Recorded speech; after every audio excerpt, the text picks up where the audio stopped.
Well, howdy, howdy, howdy. Nearly Senior Citizen here. Greetings, boys and girls, and welcome to this another brand new day. Yes, indeed, a brand new day full of hope and promise. For some people, of course, it is hope and promise of a brand new future, and for some of us, of course, it is only the hope and promise of a swift and painless death to bring an end to pointless suffering. Which is just life. I'm not trying to be depressing. I mean, statistically, you watching are likely to be in the bell curve of people who are not perishing and having a fine day. But it's the bell curve. You're going to have the 10% that are having awesome, wonderful days that they can't believe, like the 1% that are richer than rich. There's less than 1,000 people that own more than 50% of the world. So they have great days. Now on the other side, of course, are the people that are having the terrible days, the people on ventilators that are in hospitals because of the covfefe bug and such like that. But if you're in the bell curve, hello. Wow, that was kind of pointlessly depressing. My sincere apologies. I do have a couple things written down on my topics list here, just that I don't fumble and wonder about what to talk about. Because of my memory, my fibromyalgia and such, it's bug. But yesterday I was talking about how I was going to be taking a walkies up to Walmart to drop off that keyboard, the broken keyboard, the one that died when my computer went down. Drop that off at the UPS store so that it could finally get back and Russian Timing wouldn't have to pay a $90 late fee. Ugh. Oh, that sucks. So yeah, I did my best to get it to a UPS store. I Googled places, UPS drop-off points in Shelton, Washington yesterday. It said there is one drop-off spot that is just a box. There's actually two boxes on our main street downtown, which is only like 10 blocks long, maybe 4 blocks widest at its best. And nobody uses the side streets as business. That's where all most of the empty places are. But point being, where was I going? It was the walkies, the UPS stuff. Yes, my sincere apologies. So there's those two places, but this is it was a big box, so I didn't want to just try and wedge it inside of a thing, and I wanted to make sure that it got picked up, and that there would be a receipt for it having been picked up to show that it was there, so that if they tried to cause any problems, no, here's the info, I dropped it off in time. So the only place I could find was this one store up near the Walmart, 3 miles there, 3 miles back. On my way out the door, I say goodbye to my housemates, and it's like, I'm going to make the walk. Oh, it's going to be fun. And they said, there's a store on the main street. It's a UPS drop-off point. And more. So I was like, what? Check that out. I had never really paid attention to it before while out walkies, because I wasn't going to be dropping anything off. But it's an actual, they have private post office boxes, it's FedEx, and a UPS drop-off point. So popped my mask on, walked inside, gave them the package, they scanned it, gave me a receipt. So that wasn't even in the Google results. How bizarre. Still, thumbs up. I mean, would it have been nicer to have made a larger walk because it wasn't even as far as going to Safeway? So I went to Safeway and I bought some yogurt anyway. Thumbs up for that. So that was my walkies yesterday. So I didn't go walkies last night. I went walkies in the morning, and not even as far as normal. But not every day do you have to push hard. As long as you get your exercise in and you feel comfortable doing it, then you're fine. Definitely a thumbs up. Oh, goodness gracious. I went and drank some carbonated beverages this morning to wash down my 200 milligram caffeine tablet. And so now the carbonated gas is making its way up and out, and it doesn't care whether or not I'm busy talking in my vlog. It wants out now. It's good to be organic. But that was the walkies, and I can't remember what I was saying before I started to die because of the carbon dioxide. But I'll talk about now with the daily Shelton, Washington weather, plague, rat, and spider report. Weather, it's probably going to be warm. It was cool-ish yesterday. The sun came out, but it wasn't really, really hot. It was hot without being oppressively hot. And that part was nice. Let me tell you, because the days it's oppressively hot, you walk outside, it's like being driven into the ground like a spike because of the pressure and heat from the sun. This was, it was you walked outside and it was like, oh, this is hot, but it wasn't killing you. So thumbs up for that. So probably going to be another scorcher, or at least warmer. Plague rat, people were wearing masks, some not, some just still pulled down. Over 150 cases in Mason County now, so it's still ramping up and fast here, so gotta be careful, gotta do your best. Everybody, no matter where you are, please do your best. That's all I mean. And then, of course, spider report. I'm sure there's the spiders.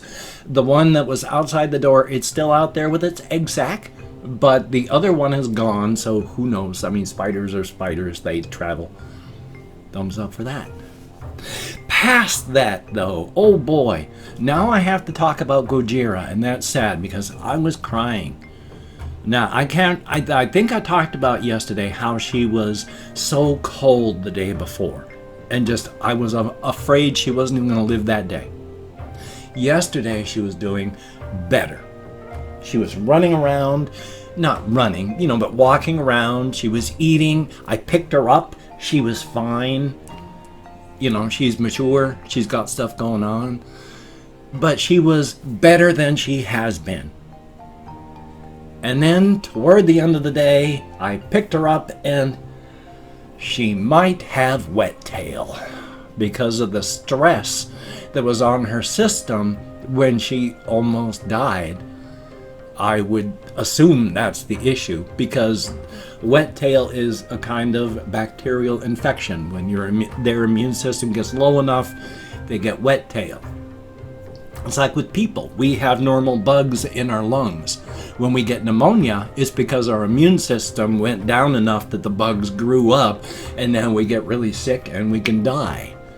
Same thing. They have all their internal bugs, just like we do, and when their immune system bottoms out, if they get stressed, those bugs proliferate, and they can die. She might have wet tail. If so, she's not going to last long, because that's fatal very quickly.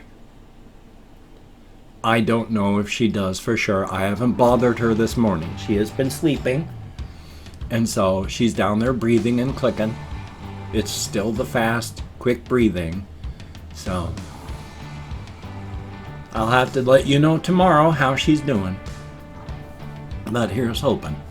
And then, of course, oh my God, my computer yesterday. Ugh. Oh, it was horrific. In fact, I have to quickly check on the internal temp of my CPU. I have a program that can check on the CPU temps and all that. Right now, I have, because I have the program up and running to tell me what it is, there is a thermal margin on my CPU temp. Now, that is just, it's how close you are to burning out. Right now, I'm at like 45, 48 degrees Celsius, and that's fine. That means I've got a long ways to go before it gets too hot.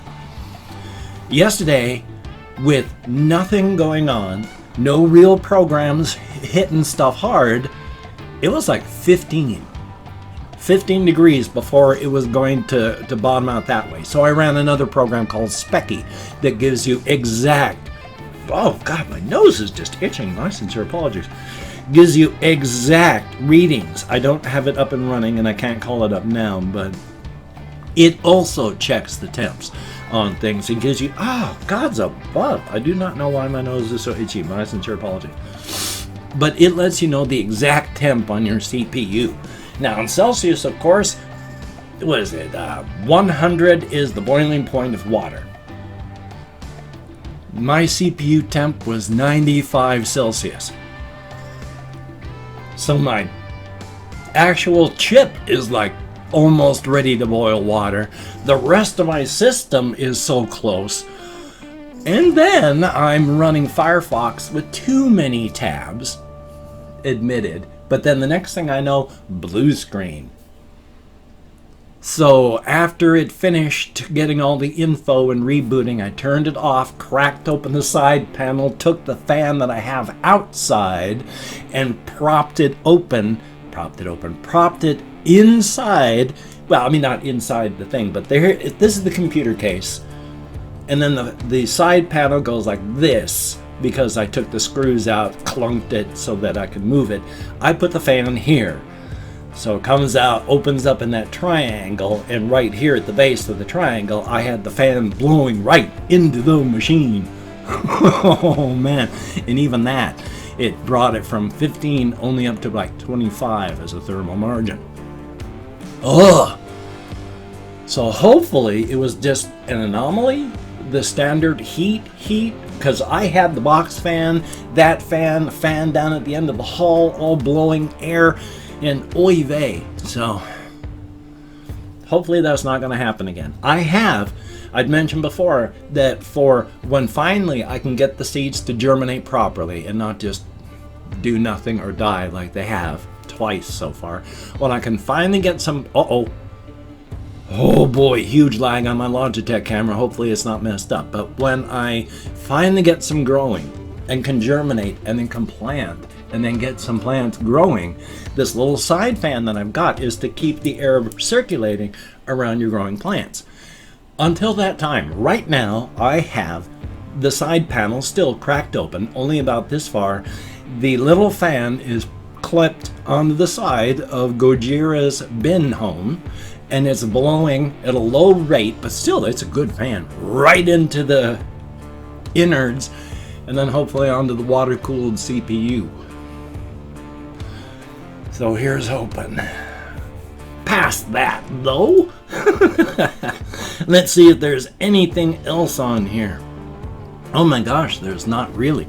So what I've also done is I still have all those questions that people left me, and I'm going to try and answer a couple questions here that we still have. Like Yogeshwaran asked a couple days back, it's what is your first game that made you get into gaming as a hobby? That's really kind of a tough one to answer because there were no games, computer games, electronic games at all when I grew up as a kid. I must have been like 12 when it was like 72 or 74 when my father bought a first Pong unit when Pong first came out, so you could play table tennis on your TV. And then a few years after that, we got an Atari VCS. And so I was just into gaming from that. Of course, then when I went into the Air Force in 82, well, in 1981, in 82-ish, I was assigned to an air base in Germany. And while in Germany, 1982, I got my first computer, a VIC-20. And that was nice, but then I got the C64 afterward. And then after I got out of the Air Force, I bought a C128, which was a doubled up Commodore 64, but it was also a Commodore 64. You press a button and it would switch modes. And then I bought an Amiga 1000, and then an Amiga 500, and then in 93 I bought my first IBM PC clone, and then since then I've just been working with IBM PC clone stuff. It's just all been PC stuff. Of course, in the mid-90s, around 96, I got my PS1, and then later on I picked up other consoles. Now I have the PS4 and an Xbox and all that, so there was not one real thing that got me into gaming, because after all, I spent so much money as a kid in the arcades and going to various places. Like when I was a kid, like 15 years old, local Fred Meyer's had arcade machines that would be like at the entrances, and we would pump money into those. The local pizza stores would have, not pizza stores, but pizza shop where you go in, they'd have a room, an arcade room with arcade games, and we pumped quarters into those. So I've just been gaming my whole life. It's just, I started gaming when graphics were two paddles that went up and down and knocked a square side to side across the screen. Yeah, of course, played Asteroids to death. That was one of the great things when the Atari VCS Asteroids cartridge came out. Talk about like what? The Atari VCS wasn't even 8-bit. That was like a 4-bit or 2-bit machine. Really kind of, it was primitive. And I've opened up 24 hours worth of comments in my community tab, and I'm going to go through and thank 20 to 25 people for having left me a comment. I'm not reading the comments right now, I'm just thanking you for having left one. If I mispronounce the username, no disrespect is intended. I'm an American English speaker, and even though I count American Sign Language on the fingers of this hand with my depression, fibro, and more, sometimes I'm lucky I can even remember what my own name is. I have forgotten. Kind of embarrassing, but there you go. Juicy. Fargrand, thumbs up and thank you. Ice Damon, greatly appreciated. Tazkar, thumbs up and thank you. Confused Owl, one more week. Ooh boy, Idaho. Craters of the Moon. Oh my god, you have to go there if you never have. Kathy Kitscat, thumbs up and thank you. Then we have Christopher Thomas, greatly appreciated. Kim Taylor, thumbs up. Elder Wolf 569, a very good idea. Noble Competitive Sniping. Interesting name, interesting idea. Alan Parker, thumbs up and thank you. Z, the writer, greatly appreciated. Vuffus, heck of a name, and thumbs up. Vampire Blood, greatly appreciated. SZ, thumbs up and thank you. We have Lucifer, good to see you in the comments. Official Jessix, Jessssix. Ooh. And then we have Jose de la Puente. I'm nowhere close, but thank you very much. Jabroni Studios 2018. Good to see you in the comments. Thumbs up and thank you.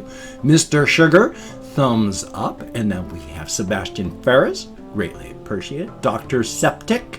I will put my PC stats down in the show more for today. Then we have General James. Thumbs up and thank you. Colin Reisenauer. Did I already say hello to you? If so, you got two of them. Then we have Multi-Fandom Edits. And that is it. Thank you very, very much, each and every one of you. You get me out of my head, into the world, dealing with real people. It is appreciated to no end. If you could check out my various links, I have Twitter, Facebook, GoFundMe, Patreon.com. If you could donate to my GoFundMe campaign or become a Patreon.com patron like one of these beautiful and awesome people, that would be beautiful and awesome. If you wanted to help me out, but you didn't want to send money to one of those two places, I have a PayPal link down below if you could check that out. And if you wanted to help me out without sending money, I have an Amazon wishlist link as well. That would be very cool. Now, do not feel obligated. I do not feel entitled. And if you cannot donate or you simply do not donate, I take all good wishes and I deposit them in the bank of my heart where I draw interest. So thank you very much. If you could toss me a like, I appreciate all the positive validation I get from my existence. A definite thumbs up. And of course, if you could subscribe to the channel and hit that bell.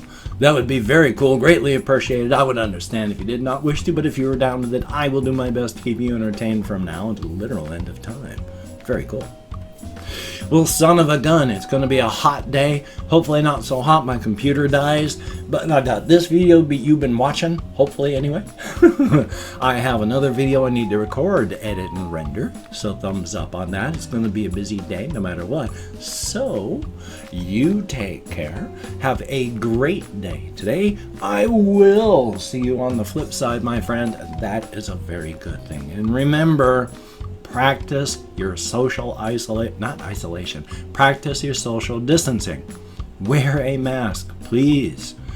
And we have to keep up the pressure because the jackbooted, brown-shirted, murderous thugs keep killing. And that is wrong.